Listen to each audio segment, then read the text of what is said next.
Rajasthan tribes, इसके अंतर्गत भील जनजाति के बारे में आज हम डिस्कस करेंगे। इससे पहले जो हमने इंट्रोडक्टरी पार्ट देखा था उसको मैं एक बार ब्रीफ कर देता हूं आपके, ताकि माइंड सेटअप आपका हो जाए कि किस प्रकार से जनजातियों की स्थिति राजस्थान में थी।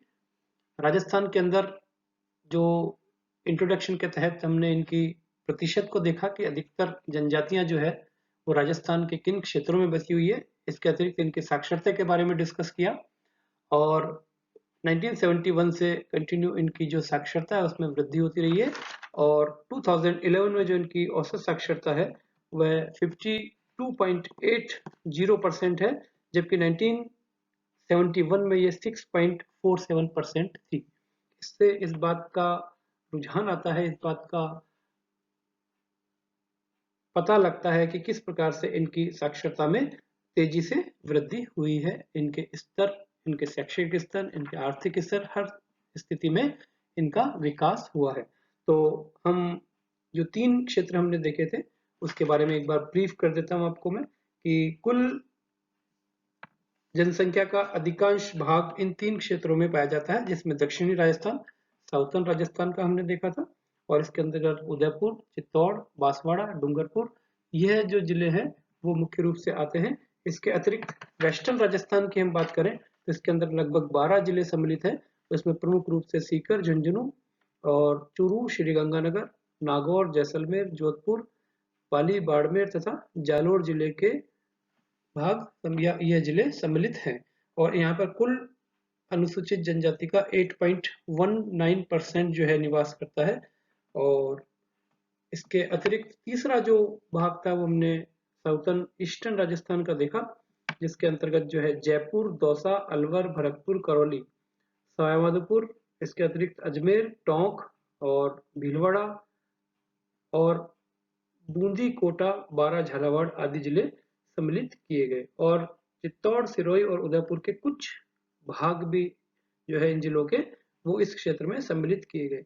तो इस प्रकार से हमने इस बात का अध्ययन किया कि अधिकांश जो अनुसूचित जनजातियां हैं, जो राजस्थान सरकार द्वारा प्रकाशित सूची में 12 जनजातियां और उप जनजातियां जो राजस्थान की घोषित की गई हैं, बताई गई हैं, उसके अंतर्गत अधिकांश इन्हीं क्षेत्रों में पाई जाती है। और इस बात को हमने प्रमुखता से देखा कि राजस्थान में मुख्य रूप से जो 4 जनजातियां हैं वो अत्यधिक रूप से या उनका अधिकांश प्रतिशत यहाँ पर पाया जाता है। वह 4 जनजातियां हैं भील, मीणा, गरासिया और सहरिया। तो आज हम भील के बारे में स्टडी को आगे बढ़ाएंगे। ये पार्ट 1 के अंतर्गत हम कुछ 4 बिंदु हैं, उनके आधार पर आज डिस्कस करेंगे। तो सबसे पहला, भील जनजाति जो है वो किन क्षेत्रों में राजस्थान में पाई जाती है। आपकी स्क्रीन पर ये 4 जिलों का उल्लेख किया गया है जहां पर प्रमुख रूप से यह जनजाति निवास करती है। इन चारों जिलों की जो लोकेशन है वो आपको राजस्थान के मैप के अंदर मार्क करनी है और जिस प्रकार से आपको पहले बताया गया था आउटलाइन मैप के अंदर, इन चारों जिलों को मार्क करके आप अपने नोट्स के साथ रख लें। तो बांसवाड़ा, डूंगरपुर, उदयपुर और चित्तौड़ ऐसे जिले हैं जहां पर भील जनजाति अत्यधिक रूप से पाई जाती है। तो इन 4 जिलों के अंदर किन किन क्षेत्रों में यह जनजाति पाई जाती है, यह हमने क्षेत्रों की जब बात उल्लेख किया था तो यह देखा था कि जो जनजाति है वो सामान्यतया एक एकांत वाले जो स्थान होते हैं या पहाड़ी क्षेत्र होते हैं, उबड़ खाबड़ होते हैं, बीहड़ के क्षेत्र होते हैं, उन क्षेत्रों में यह अधिकता से निवास करती है। लेकिन समय के साथ साथ इनके निवास स्थान में, इनके क्षेत्र में परिवर्तन हुआ है और अब ये इन क्षेत्रों से शहरी क्षेत्रों की ओर बढ़े हैं और वहां पर भी इनकी जनसंख्या आज के समय में पाई जाती है। तो ये क्षेत्र से संबंधित बात है, इसमें आपको मैप बहुत आवश्यक है जो कि आपको लगाना है। और मैंने आपको इनिशियल स्टेज पे कहा था कि एक आउटलाइन मैप जो है राजस्थान का और उनके हर जिलों की लोकेशन आपको पता होनी चाहिए, उसकी प्रैक्टिस आपको होनी चाहिए। तो यह एक मैप आउटलाइन जो कि आपको एग्जामिनेशन में भी अलाउ है, बीए पार्ट फर्स्ट के अंतर्गत या एमडीएस यूनिवर्सिटी के जो एग्जाम्स हैं अजमेर के, उसके आधार पर आपको ये मैप यहाँ पर लगाना है। अब हम उद्गम की बात करते हैं। तो महादेव शिव से जो है वो भीलों की उत्पत्ति मानी जाती है। तो संस्कृत साहित्य में जो इतिहासकार है या इनका उद्गम का जो इतिहासकार शिव महादेव से मानते हैं, और संस्कृत साहित्य में निषाद जाति भील ही थी, ऐसा उल्लेख किया गया है कि जो संस्कृत के जो साहित्य मिलते हैं उसके अंदर निषाद जाति का उल्लेख है, तो ऐसा माना जाता है कि यह भील ही है। तो कुछ पॉइंट्स जो आपके स्क्रीन पे दिए हैं, इस आधार पर आप इसको एनालिसिस करते हैं, एग्जामिनेशन में आप पॉइंट्स भी लिखते हैं और उसको एक्सप्लेन कर देते हैं थोड़ा सा, तो आपका अच्छा मैटर इसमें तैयार हो जाता है। तो इनकी उत्पत्ति द्रविड़ भाषा के बील से हुई। एक बील शब्द है द्रविड़ भाषा का, उससे उनकी उत्पत्ति हुई। तो इस बील का अर्थ है धनुष। तो आज भी हम देखते हैं कि इनका जो प्रमुख हथियार है वो तीर कमान है। धनुष इनका जो है प्रमुख हथियार है। तो धनुर्वेद भी मुख्य रूप से, धनुर्वेद के अंदर लिम्बाराम जो है वो भारत को एक महत्वपूर्ण पदक जो है, गौरवशाली पदक, जो देश की अंतर्राष्ट्रीय देशों की जो प्रतिस्पर्धा है उसके अंतर्गत यह पदक वो लिम्बाराम दिला चुके हैं। तो इस बात को प्रूव करते हैं कि यह इनका प्रमुख हथियार है। और विभिन्न प्रकार के शासक भी जो है भील रहे हैं, अलग अलग क्षेत्रों में इनको अलग अलग नामों से उल्लेख किया गया है। जैसे कुशला भील कुशलगढ़ के शासक रहे, इसी प्रकार से डुंगरिया भील डूंगरपुर और कोटिया भील कोटा। तो यह जो 3 उदाहरण यहाँ पर दिए गए हैं, यह इस बात के लिए दिए गए हैं कि यहाँ का शासन जो है वो इन्हीं के नाम से चलता था, या इन क्षेत्रों का नाम इन भील जनजातियों के आधार पर ही रखा गया है, क्योंकि यहाँ पर ये शासन करते थे। इसी प्रकार से नाथद्वारा का जो अन्नकूट समारोह होता है, उसके अंदर संपूर्ण लूट के जो अधिकारी है वो भील जनजाति के ही हैं। यह इनके बारे में उल्लेख किया गया है। और इसके अतिरिक्त देश के अंदर एक भील कोर सेना की प्रमुख टुकड़ियों में से, देश की जो सेना है उसके अंतर्गत भील कोर सेना एक प्रमुख टुकड़ियों में से मानी जाती है, जो कि देश की रक्षा के लिए अपनी पूरी कुर्बानी देने को तैयार रहती है, और बहुत ही निडर ये लोग होते हैं। यहाँ पर एक बात और हमारे समझने की है, वो यह कि जो भीलू के प्रकार हैं वो 2 हैं, उजले भील और मैले भील। तो उजले भील को कबीरपंथी कहा जाता है और मैले भील को धनीपंथी कहा जाता है। तो ये कुछ बातें भील जनजाति के उद्गम और उससे संबंधित हमने देखी पॉइंट्स के अंतर्गत।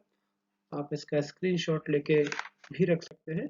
और अब हम बात करते हैं इनके निवास की। तो हमने इंट्रोडक्टरी पार्ट में जिस प्रकार से देखा था वह यहाँ पर भी लागू होता है कि भील जनजाति के जो लोग हैं वो पहाड़ी ढालों, चोटियों, घाटियों, नदी बेसिन और ऐसे क्षेत्र जहां पर आम आदमी की पहुंच नहीं होती है, उन क्षेत्रों में ये निवास करते हैं। इसके अतिरिक्त इनके जो मकान हैं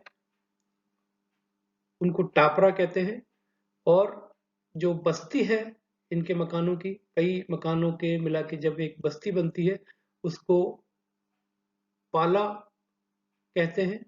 और पाला के जो समूह हैं उन्हें गांव, और गांवों के समूह को पाल कहते हैं, जैसे नाथरा की पाल। ये कुछ बातें इसमें बताइए कि किस प्रकार से टापरा, पाला और गांव के समूह को पाल कहा जाता है इनके अंतर्गत, जहां पे भील निवास करते हैं, भील जनजाति के लोग निवास करते हैं, जैसे नाथरा की पाल इसमें एग्जाम्पल दिया हुआ है। इसी प्रकार से इनके जो मकान होते हैं वो कच्चे कहलू से युक्त होते हैं और अंधेरे से युक्त होते हैं। ऊंचे स्थानों पर ये मकान जो है अपने बनाते हैं। इसका प्रमुख कारण रहता है कि किस तरह से वो जंगली जानवरों से अपनी सुरक्षा करें, और साथ ही साथ वह अपने खेतों का भी निगरानी रख सके, इसलिए ये ऊंचे स्थानों पर अपने मकान बनाते हैं। इसके अतिरिक्त मचान बनाकर सोना इनकी प्रचलन में है, जिससे सीलन और जो जहरीले जानवर है वह जो है इन तक नहीं पहुंच पाए। तो ये कुछ निवास से संबंधित बातें हमने देखी। और नेक्स्ट जो है हम इस बात को देखेंगे कि भील जनजाति का मुख्य जो भोजन है वो क्या है और किस प्रकार के वस्त्र जो है यह पहनते हैं। तो यहाँ पे मुख्य भोजन जो इनका है मक्का की रोटी है, खिचड़ी, खमन ढोकला, मक्की के पकवान, ये इनको प्रमुख रूप से इनका भोजन है जो इन्हें पसंद है। आम तौर पर ये किसी भी फंक्शन में या किसी भी त्योहार पे, किसी भी अवसर पे या सामान्य रूप से इनको ये जो भोजन है यह इनका प्रमुखता से रहता है। इसी प्रकार गुड़, चावल और बबूल में महुआ की शराब बनाते हैं। तो इनका गुड़ और चावल और महुआ इनकी शराब आदि बनाने का इनका चलन में है। और यदि पहनावे की बात करें तो इनकी बहुत विचित्र पहनावा है इनका। और पुरुष जो है वो लंगोटी और खुला बदन रखते हैं और पहाड़ियों में किलकारी मारते हुए घूमता है। अब इनमें काफी परिवर्तन आया, अब ये बातें थोड़ी अजीब सी लगने लगी हैं, लेकिन आदिवासी जो क्षेत्र और उसके अंदर इंटीरियर में आज भी इस प्रकार के उदाहरण हमको देखने को मिल सकते हैं। तो त्योहारों पर ये अंगरखा भी पहनते हैं। यह पुरुषों से संबंधित हमने बात देखी।